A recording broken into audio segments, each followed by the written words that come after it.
hadisələrin ildönümü dünyanın bir çox yerlərində olduğu kimi Gəncədə də yad edilir.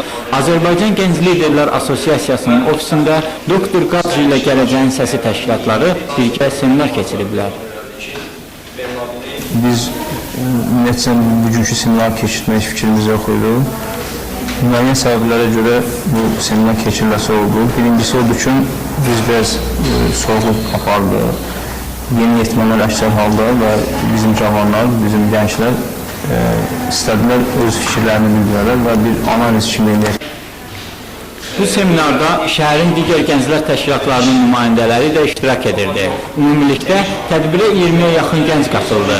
Çıxış edənlər Amerika Birləşmiş Ştatlarında və dünyanın digər yerlərində baş verən terror hadisələri və onların insanlara törətdiyi fəlakətlər haqqında məlumat verdilər. Seminarda digər çıxış edənlər Respublikamızın da 1988-ci ildən üzvləri Ermənistan tərəfindən aramsız terrora məruz qaldığını vurğuladılar.